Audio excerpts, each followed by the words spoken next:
Chapter 1. First Impressions. Marcus's diary entry. As the heavy metal doors clanged shut behind me, a chilling finality wrapped around my chest. It felt surreal. I was now a resident of Rosewood Correctional Facility, a maximum security prison. My heart raced as I walked through the dimly lit corridor, a sense of dread pooling in my stomach. The stark white walls felt oppressive, echoing the distant shouts and clanking of chains from other inmates. Every gaze felt like an unspoken judgment. I remember the faces, some hardened, others vulnerable, each carrying stories etched deep into their skin. In my small, barren cell, isolation began to sink in. The world outside, with its sunlit streets and laughter, felt like a distant memory. I fought back tears, grappling with fear and uncertainty. How long would I be here? What would become of me? This place, cold and uninviting, was not just a prison. It was the harsh reality of my new life. Chapter 2. The Weight of Silence. Sophia sits on the edge of her bunk, pencil in hand, struggling to capture the muted chaos of daily life at Rosewood Correctional Facility. As dawn breaks, she hears the distant clang of metal doors and the echoes of guards shouting orders, a familiar symphony that sets the rhythm of her existence. She describes the anxious energy of morning roll call, where faces flicker with a mix of hope and despair. In her diary, she writes about the fleeting moments of connection, a shared laugh in the yard, the quiet solidarity during evening lockdowns when dreams and fears intertwine. Yet the silence is deafening. It envelops her as she reflects on the unvoiced stories surrounding her. Each inmate bears a weight of unshared trauma, yet it's in these silent exchanges that she finds strength, forging unbreakable bonds that transcend the prison walls. Sophia closes her entry with a hopeful yearning for understanding and connection amidst the silence. Chapter 3. The Echoes of the Past. Jamal's entry. Sitting on my bunk, I close my eyes and drift back to memories I tried to bury. I grew up in a world where violence was applauded. Every punch was a badge of honor. I joined a gang at 15, seeking power and respect, but those fleeting highs masked the despair lurking in the shadows. I recount the night that changed my life, a rival crew's ambush that left my best friend dead. The weight of that moment still bears down on me. Here in Rosewood, I hear echoes of the past. Each inmate carries their own burdens, and as I listen to their stories, I see fragments of my own life reflected in theirs. Redemption flickers like a distant flame, and despite the pain, I feel a connection forming. If I can use my past to guide the young ones lost in a world similar to mine, maybe I can find healing in my own shattered narrative. Chapter 4. The Fickle Nature of Trust. Trust, like a fragile thread, weaves through the fabric of prison life, and I've learned that it can unravel in an instant. Today, I let my guard down with Tamara, my cellmate, who seemed genuine, sharing stories of her past and dreams of freedom. For a brief moment, we became confidants, two souls seeking solace amidst chaos. But betrayal lurks in the shadows here. I overheard whispers. Tamara had been playing a dangerous game, aligning herself with rival factions. The revelation stung, twisting a knife I thought had long been dulled. In this place, everyone wears a mask, and trust feels like a fleeting luxury. I've seen friendships bloom in the yard only to be crushed by deception. Perhaps it's naive to hope for loyalty in a world built on survival.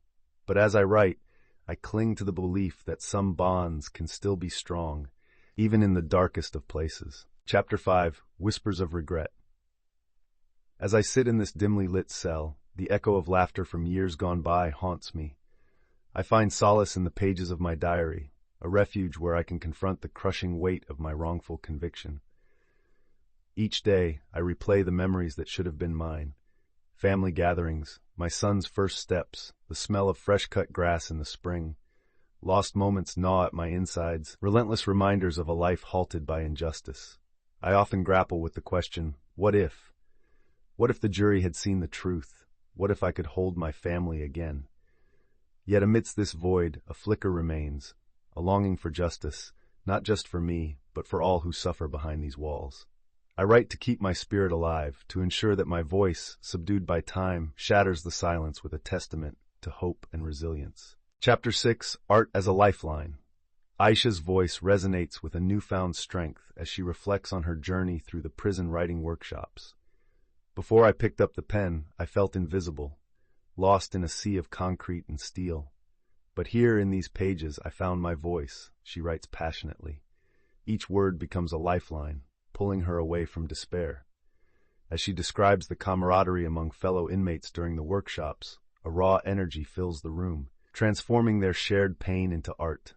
Poetry flows freely, giving rise to a chorus of emotions that break down barriers and foster understanding. Writing is more than just expression, it's survival, Isha insists, revealing how crafting stories and poems allows her to reclaim pieces of herself she thought were gone forever. Through her words, listeners feel the pulse of hope, seeing creativity as a powerful means of connection and healing, even within the harsh realities of prison life. Chapter 7. Unlikely Connections. In the depths of Rosewood Correctional Facility, where fear and suspicion often reign, unexpected friendships can blossom, transcending the barriers of division. I never thought I'd find a friend in someone like Malik, a man whose past filled me with dread. But one rainy afternoon, our shared laughter echoed through the hollow concrete walls, breaking the icy silence that often envelops us. When I first saw Isha, I saw just another inmate. But as we exchanged stories, I realized we were both seeking the same solace, a connection. Those moments of vulnerability turned into a lifeline. Together, we explored our dreams, our regrets, and our hopes for leaving this place behind. In the darkest corners, bonds like these illuminate the human capacity for compassion and understanding, reminding us that friendship can be found even in the most unlikely places. Chapter 8, Shattering Stigmas, David's Diary. In the dim light of my cell, I grapple with the label of lifer, a term that feels like a shackle more burdensome than the chains that bind me. Society views me through a lens of condemnation, forgetting that I am more than the mistakes of my past.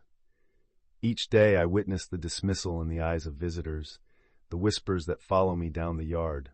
Yet, within these walls, I've discovered unexpected kinship with fellow inmates, each bearing their own stigmas. We share stories, fears, and dreams, forging a bond that transcends the cruel definitions imposed by the outside world. I've learned that resilience is not just survival, it's redefining who we are beyond our crimes. As I pen these thoughts, I am reminded that while society may label us, it cannot define us. There is a flicker of humanity in every corner of this prison, waiting to break free. Chapter 9, The Ripple of Redemption. In his diary entry, Jamal reflects on the transformative power of mentorship within the bleak confines of Rosewood Correctional Facility. Once consumed by gang affiliation and the cycle of violence, he shares a pivotal moment where he stepped into the role of a guide for younger inmates. Jamal recalls a group session where raw emotions surfaced, and he offered advice that stemmed from his own pain and regret. The weight of leadership felt heavy, yet in that moment, he recognized the capacity for change within them. As he leads poetry workshops and discussions on personal growth, the impact becomes clear. Each word exchanged reverberates, creating a ripple effect of hope and possibility. The laughter shared over verses and the vulnerability revealed in writing serve as catalysts for healing. Jamal's journey of redemption intertwines with theirs, a collective struggle toward a brighter future, reminding them all that transformation is possible, even in the darkest places. Chapter 10, The Longing for Home. As the sun sets over Rosewood Correctional Facility, a chorus of voices breaks the silence, each echoing with the weight of nostalgia and yearning. Marcus reflects on the family gatherings he can no longer attend, his diary entry filled with fond memories of laughter and warmth. He writes about his daughter's smile, a beacon of hope that lights up his darkest days.